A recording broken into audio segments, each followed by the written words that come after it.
قال رسول اللہ صلی اللہ علیہ وسلم، آقا علیہ السلام نے فرمایا انی تارکم فیکم ما ان تمسکتم بہ لن تضلوا بعد، میں تم میں کچھ ایسی چیز چھوڑے جا رہا ہوں، اگر اس کو تھامے رکھو گے، پکڑے رکھو گے، لن تضلوا بعدی، میرے بعد کبھی گمراہ نہیں ہو۔ احدہما اعظم من الآخر، اور میں ان میں سے ہر ایک دوسرے سے اعظم ہے۔ اب یہ جملہ اتنا چھوٹا نہیں ہے، یہ نہیں فرمایا کہ ان میں سے کوئی ایک دوسرے سے اعظم، یہ نہیں فرمایا، یہ نہیں فرمایا کہ ان میں سے کوئی ایک دوسرے سے افضل ہے، نہیں، فرمایا ان میں سے احدہما اعظم من الآخر، پر ان میں سے ہر ایک دوسرے سے افضل ہے۔ کیا؟ پر میں کتاب اللہ، اللہ کی کتاب، حبل ممدود من السماء الى الارض، لمبی رسی اور واسطہ ہے آسمان سے زمین تک، ایک سرا اللہ کی بارگاہ میں، ایک سرا تمہارے ہاتھ، تمہیں اللہ سے ملاتی ہے۔ تو کتاب اللہ قرآن ہے، اللہ کا کلام ہے، اور دوسرا فرمایا وَإِتْرَتِي أَهْلَ بَيْتِي، میری اطرت اور میری اہل بیت۔ فرمایا دو چیزیں ہیں، ایک اللہ کا قرآن، اللہ کی کتاب، اور ایک میری اطرت اور میری اہل بیت، اور دونوں کی بات پر فرمایا احدہما اعظم من الآخر، فرمایا ان میں سے ہر ایک دوسرے سے اعظم۔ کبھی غور کریں۔ اور ایک بات اور کہہ دیتا ہوں، یہ جملہ کہہ دینا، یہ جملہ کہہ دینا کہ ان میں سے ہر ایک دوسرے سے اعظم ہے، یہ منہاج القرآن کے علاوہ کوئی اور بندہ جرأت کرے، الا ماشاء اللہ، ہر بندہ اپنے خوف میں ہے کہ فتویٰ نہ لگ جائے۔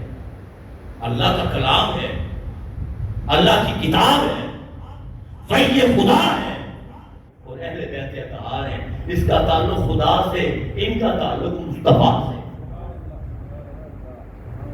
صلی اللہ علیہ وآلہ وسلم، تو کہا ان میں سے ہر ایک دوسرے سے اعظم ہے۔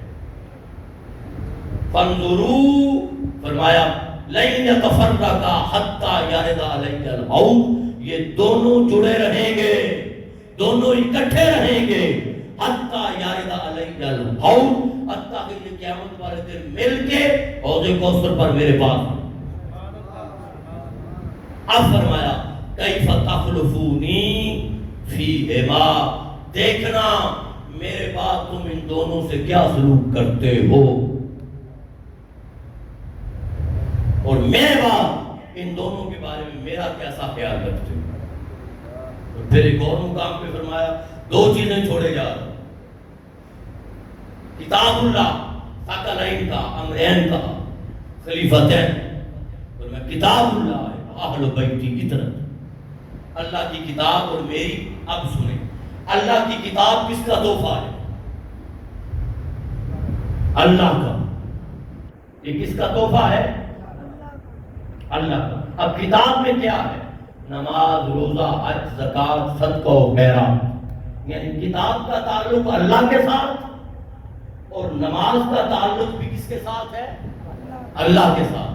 روزے کا تعلق، روزہ نبی کے لیے نہیں رکھا جاتا، حج نبی کے لیے نہیں کیا جاتا، صدقہ و خیرات نبی کے لیے، یہ ساری عبادات اللہ کے لیے۔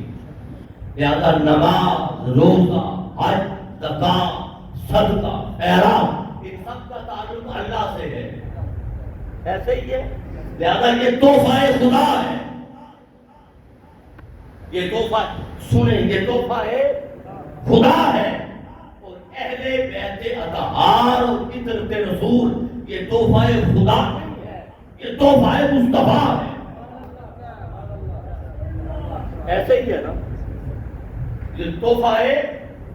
اب نتیجہ دینا چاہ رہا ہوں عقیدہ، وہ یہ، تاریخ میں ایک واقعہ ہوا، پہلا انسان جب اللہ پاک نے تخلیق فرمایا تو تخلیق فرمانے کے بعد سب کو کہا کہ اسے سجدہ کرو، کہا تھا تو سجدہ کس کا تحفہ تھا؟ اللہ کا۔ کس کو تعظیماً سجدہ کرنا تھا؟ وہ سامنے نبی تھا، سامنے کون تھا؟ نبی تھا۔ اب اللہ کے تحفے کا انکار شیطان نے نہیں کیا تھا،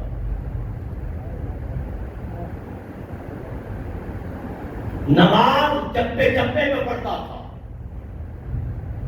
عبادات کرتا تھا، اس نے تحفہ خدا کا انکار نہیں کیا، ادب رسالت کا انکار کیا، تعلق رسالت کا انکار کیا، تعظیم رسالت کا انکار کیا، نسبت رسالت کا انکار کیا، تعلق رسالت کا انکار کیا۔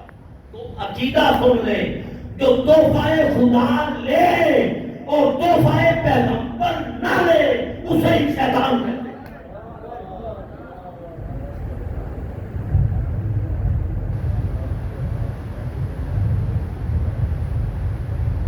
جو خدا کا تحفہ لے، جو نماز کی طرف، روزے کی طرف، حج کی طرف، زکات کی طرف، طواف کی طرف، کعبے کی طرف، نوافل کی طرف، الگ کروانے دین کی طرف، احرام کی طرف، سعی صفا مروہ کی طرف جو دوڑا دوڑا جائے، قرآن کی طرف، لبیک اللہم لبیک کی طرف، توحید کے نعروں کی طرف جو دوڑا دوڑا جائے اور تحفہ مصطفیٰ قبول نہ کرے،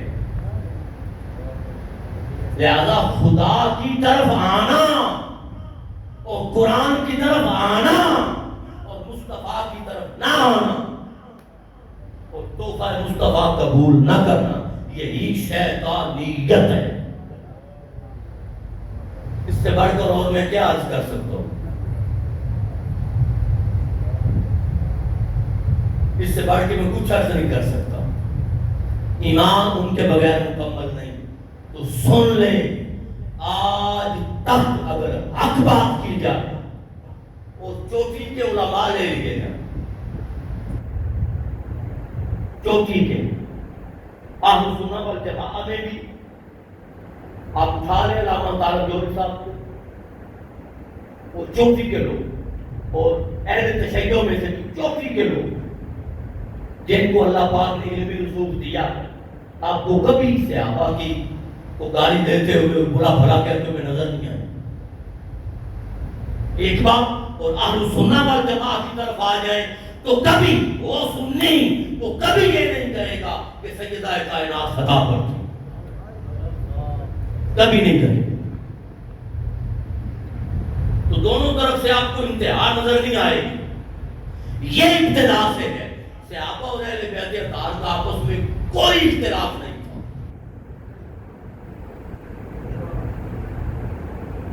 چند باتیں اس پر میں عرض کر دیتا ہوں، مجھے ڈاکٹر صاحب نے حکم دیا تھا، جب میں نے یہ بات عرض کر دی، عقیدہ میں نے بیان کر دیا، صحابہ اور اہل بیت اطہار کا ذرا کھلے دل سے بیٹھے، کوئی اختلاف نہیں تھا۔ یہ بعد ازاں پیدا کیا گیا اپنے پیٹ کے لیے، اپنے گھڑے کے لیے پیدا کیا۔ سیدنا صدیق اکبر رضی اللہ تعالیٰ عنہ، آپ یاد رکھ لیں، خلفائے راشدین میں ہمارے مسلک کے مطابق پہلے خلیفہ سیدنا صدیق اکبر ہے، مگر جب ولایت کی بات کی جائے تو امام ولایت مولا کائنات، کوئی اختلاف نہیں ہمارا۔ اب پہلے سیدنا صدیق اکبر رضی اللہ تعالیٰ عنہ، آپ کا جب وقت وصال آیا، تاریخ اٹھا لیں، جب وقت وصال آیا تو آپ نے مولا کائنات کو اٹھا اور اپنا سر مولا کائنات کی گودی میں رکھا اور گودی میں رکھ کے کہا کہ اے علی بھائی، جب میرا وصال ہو جائے تو میری گزارش یہ ہے کہ مجھے ان ہاتھوں سے غسل دینا جن ہاتھوں سے تو نے آقا علیہ السلام کو غسل دیا تھا۔ اب یہ تعلق دیکھ،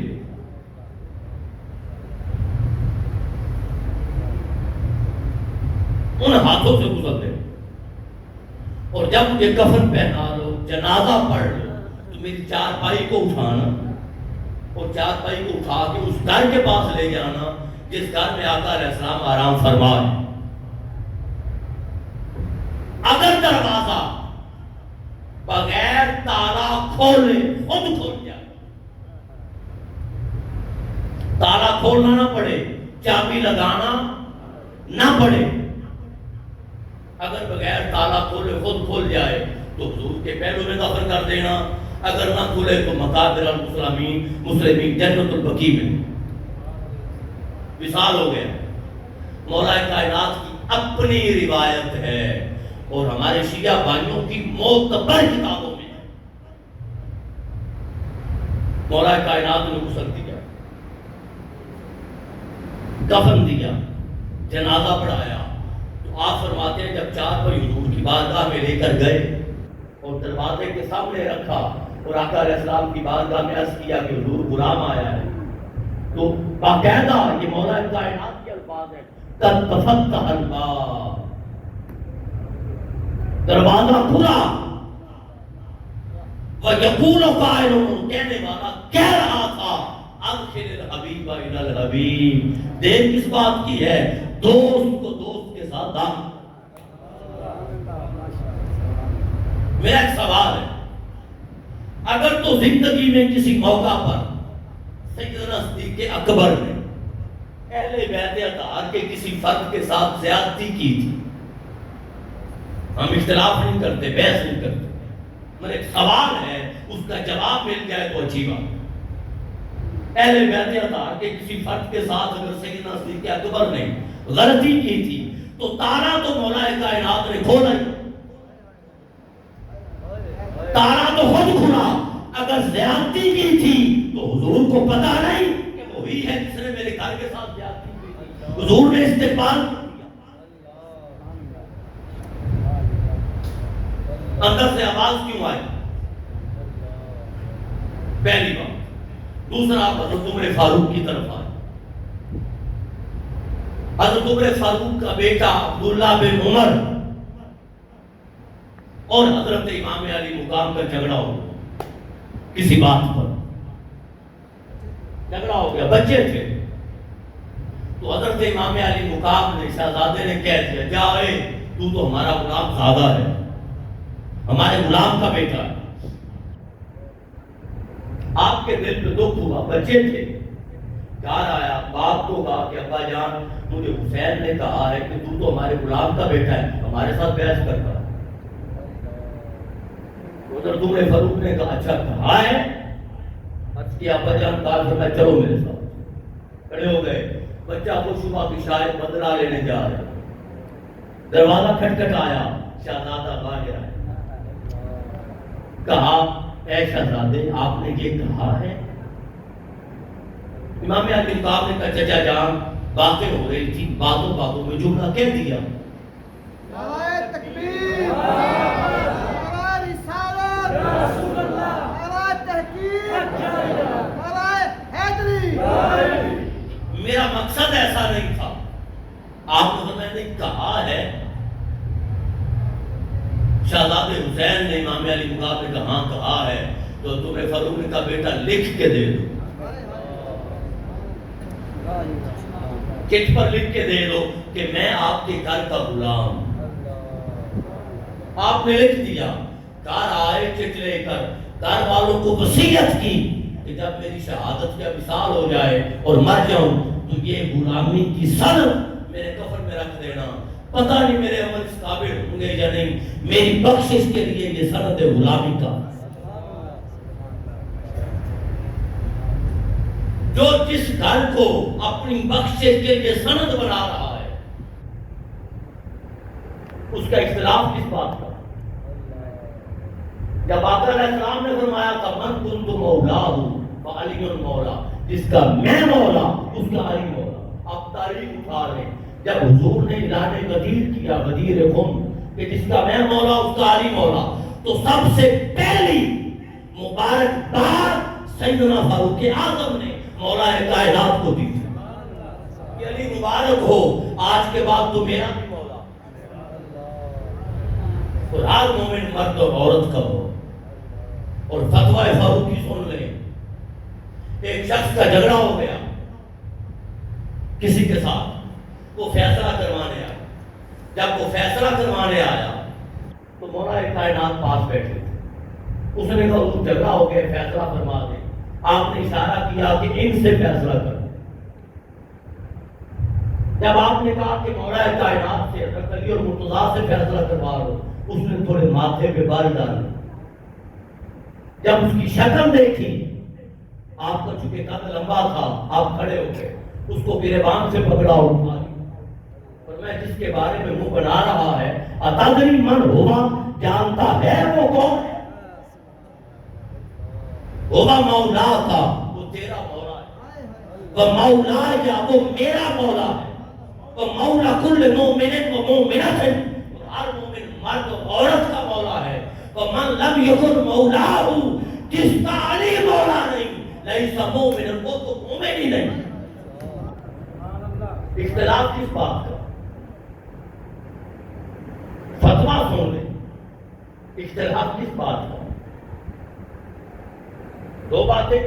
تیسرا حضرت عثمان غنی. تیسرا، جب سیدہ کائنات کا نکاح ہونے لگا تو نکاح کے لیے گواہ اسلام نے کہا ہے یا نہیں؟ تو جب حکم آیا تھا کہ نکاح کر دو تو صحابہ نے کہا آپ کا نکاح فرمائیں. تو پتہ ہے حضور نے کیا فرمایا تھا؟ اور میں تینوں کو بلا کے لاؤ، ان کے علاوہ نکاح دو. سیدنا صدیق اکبر آئے، عمر فاروق آئے، عثمان غنی آئے. مجھے کسی تاریخ کی کتاب سے نکال کے دکھا دے کہ سیدہ کائنات کے نکاح کے گواہ ہو. تینوں خلفاء. پہلی بات. اگلی بات، اب حق مہر کو دینا تھا، واجب تھا. حضور نے فرمایا علی جاؤ زرہ بیچ جاؤ. اب زرہ آپ نے پڑھا ہے کل 50 درہم یا دینار کی تھی. کل 50 درہم یا دینار کی تھی. آپ حضرت عثمان غنی کے پاس گئے کہ بھائی عثمان زرہ لے لو، پیسے دے دو، میں نے حق مہر ادا کر. آپ نے وہ زرہ 500 درہم یا دینار میں خریدی. کوئی مجبور ہو اور کسی کے ساتھ رنج مارنا ہو، وہ مجبور اور رنج مارنا ہو، اس کا بھلا کیا جاتا ہے یا نقصان؟ نبی کی بیٹی ہے، عقد علی میں آنے والی ہے، اس سے بڑی عظمت کون سی؟ 500 درہم دیے.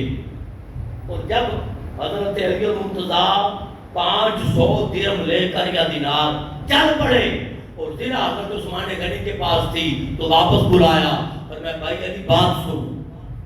جب واپس آئے تو فرمایا وہ میں نے خرید لی تھی، پیسے تمہارے، وہ تمہارا حق تھا، زرہ میری طرف سے تحفہ. نعرہ تکبیر، نعرہ رسالت، نعرہ رسالت، حسینیت زندہ باد، حسینیت زندہ باد، یزیدیت زندہ باد. زرہ میری طرف سے تحفہ ہے. اب دوسری طرف آ جائیں.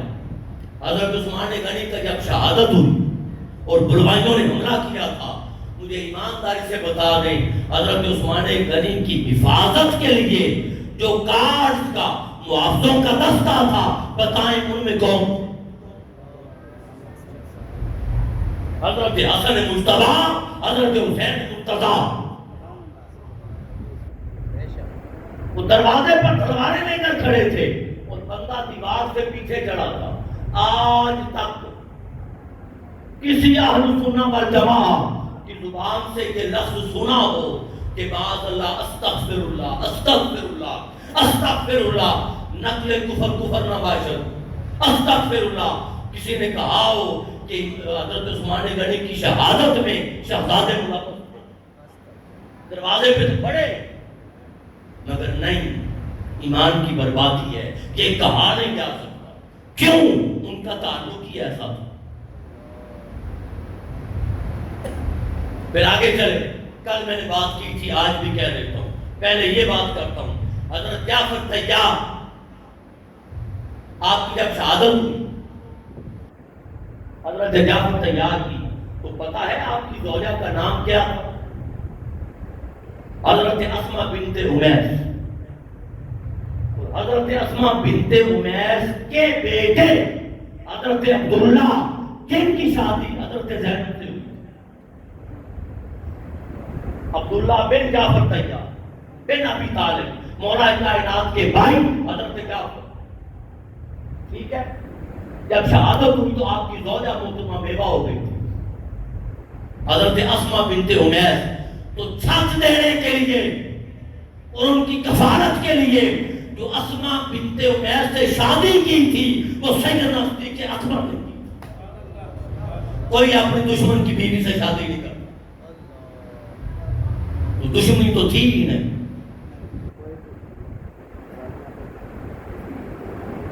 اور حضرت عبداللہ اور حضرت جعفر طیار کے بیٹے بیٹھے تھے مسجد نبوی میں، حضرت عمر فاروق آ گئے، اجازت مانگی، سیدنا صدیق اکبر نے اجازت نہیں دی، پھر مانگی، پھر نہیں دی، تیسری بار پھر مانگی، نہیں دی، ٹائم گزر گیا، آپ نے اجازت دی، اندر آئے، اندر آ کے حضرت عمر فاروق نے سوال کیا کہ اے امیر المومنین خلیفۃ المسلمین، آپ نے مجھے اجازت کیوں نہیں دی؟ آپ نے فرمایا کھانا کم تھا، میں جعفر طیار کے بیٹوں کو کھلا رہا تھا، مجھے ڈر لگا کہ تو اندر آ کے تو شریک نہ ہو جائے، میں نے کھانا کھلا کر تجھے اندر آنے کی اجازت۔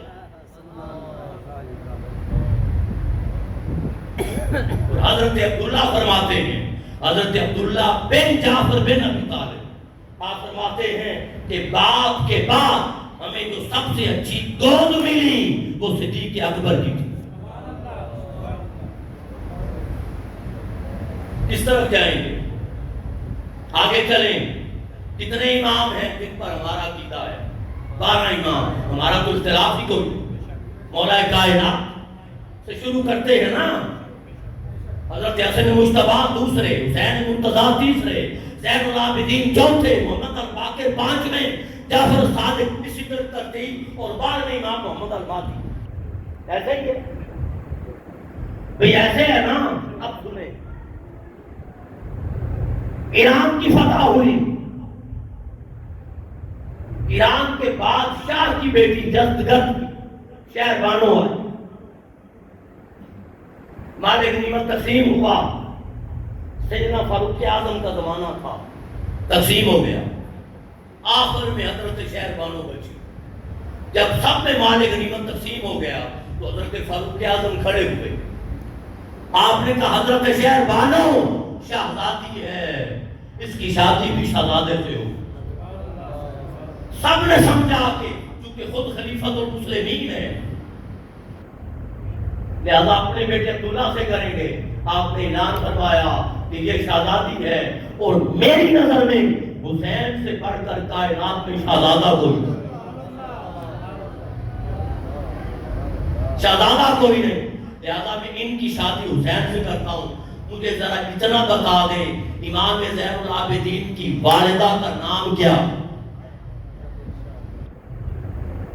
حضرت شہر بانو۔ امام زین العابدین بن حسین، ان کی ماں امام زین العابدین کی والدہ حضرت شہر بانو ہے، اور امام زین العابدین سے لے کر امام مہدی علیہ السلام تک جو 9 امام آئیں گے وہ تحفہ ہے سیدنا فاروق اعظم کا۔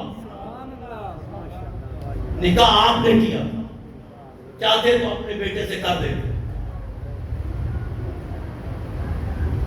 اللہ کے بندو، میں دونوں طرف کہہ رہا ہوں اپنے بھائیوں کو، خاص طور پہ اہل سنہ والجماعہ، اپنا ایمان پر بات نہ کیا کریں۔ اہل بیت سے بڑھ کر قرابت رسول میں کوئی نہیں، اور اہل بیت اطہار کے بغیر ایمان ہے ہی نہیں، ایمان۔ اور دوسرا، تعظیم صحابہ کے بغیر بھی ایمان نہیں، وہ بھی صحبت گانے مصطفیٰ ہیں، فیض گانے مصطفیٰ، یہ بھی حضور قربت والے، ان کی پہچان بھی مصطفیٰ ہے، ان کی پہچان بھی مصطفیٰ ہے۔ وہ بھی حضور کی صحبت سے صحابہ بنے، یہ بھی حضور کی قربت سے اہل بیت بنے۔ والذین معہ، جو حضور کے ساتھی تھے، جو حضور کے آج ناسبیت اور خارجیت عروج پر ہے۔ بڑا پیسہ لگ رہا ہے، اپنے ایمان کو برباد نہ کریں، اپنے ایمان کو۔ آخری بات یہاں پہ کر کے ختم وہ یہ کہ حضرت امام محمد الباقر، ہاں یہ بھی سن لیں معذرت، سیدہ کائنات کا جب وقت وصال آیا، سیدہ کائنات کا وقت میں معذرت خواہ ہوں، کوئی اصلاح کرنے والا بھی ہونا چاہیے۔ سیدہ کائنات کا جب وقت وصال آیا تو جب تک آپ بیمار رہیں علالت بستر پر 3 دن یا زیادہ مستقل جو آپ کی خدمت کرتی رہیں وہ زوجہ صدیق اکبر اسماء بنت عمیس، جب آپ کا وصال ہوا تو غسل بھی حضرت اسماء بنت عمیس نے دیا تھا۔ میں کھل کے کہہ رہا ہوں، یہ جو عام روایت ہے، عام روایت کہ مولا کائنات نے غسل دیا تھا، معذرت چاہتا ہوں کبھی ایسی بات میں نے نہیں کی۔ سوال یہ ہے کہ شریعت میں تو یہ فتویٰ ہے باقاعدہ کہ جب بیوی کی ڈیتھ ہو جائے تو نکاح ٹوٹ جاتا، پھر آپ نے غسل، کیا آپ ہماری جتنی بھی شریعت نہیں جانتے تھے؟ آپ نے پانی بھر بھر کے لا کے دیا، آپ نے معاونت کی تھی، اپنے ہاتھوں سے غسل نہیں دیا تھا۔ اٹھائیں تاریخ کو، مولا کائنات اور شریعت کی پاسداری نہ کریں تو غسل دیا تھا حضرت اسماء بنت عمیس نے، اور جنازہ پڑھایا تھا سید صدیق اکبر نے۔ آپ نے مولا کائنات سے کہا تم پڑھاؤ، مولا کائنات نے فرمایا نہیں، وقت کے امام آپ ہیں، آپ پڑھیں۔ اب وہ بات جو میں ان کا ختم کرتا ہوں وہ یہ، حضرت امام محمد الباقر پتہ ہے کون ہے؟ امام جعفر الصادق کے والد اور امام زین العابدین کے بیٹے اور امام علی مقام کے پوتے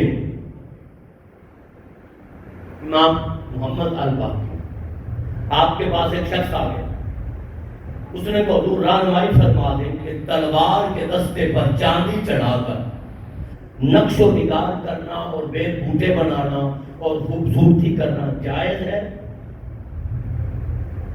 آپ نے فرمایا جائز ہے۔ اس نے کہا کہ حضور ذرا حوالہ دے دیں، تسلی ہو جائے، کوئی دلیل دے دیں۔ آپ نے فرمایا جیسے حضرت ابو بکر صدیق نے کیے ہوئے تھے۔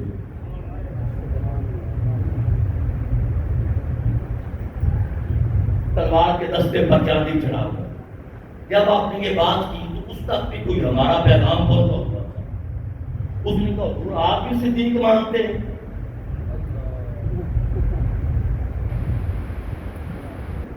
آپ بھی ابو بکر کو صدیق مانتے ہیں؟ جب اس نے یہ بات کی آپ کھڑے ہو، کعبے کی طرف رخ کر لیا، جلال میں آ گئے، چہرہ سرخ ہو گیا، 3 بار فرمایا اور میں نام الصدیق، نام الصدیق، نام الصدیق، ہاں وہ صدیق ہیں، ہاں وہ صدیق ہیں، ہاں وہ صدیق ہیں۔ ومن لم یکن لہ صدیق، جو ابو بکر کو صدیق نہیں مانتا، لا صدق اللہ لہ قولا فی الدنیا ولا فی الآخرہ، خدا اسے دنیا میں بھی جھوٹا کرے گا، قیامت والے دن بھی جھوٹا کرے گا۔ یہ تھا تعلق اہل بیت اطہار و صحابہ کا۔ ہمیں کن چکروں میں ڈال دیا گیا؟ لہذا عزیزان محترم میں ہاتھ جوڑ کے معافی کا خواستگار ہوں، گزارش کرتا ہوں کہ اختلافات ختم کریں، دوریاں ختم کریں، پیار اور محبت کے ساتھ سینے سے سینہ ملا کے آگے بڑھیں۔ پہلے اسلام اتنا بدنام ہو چکا ہے،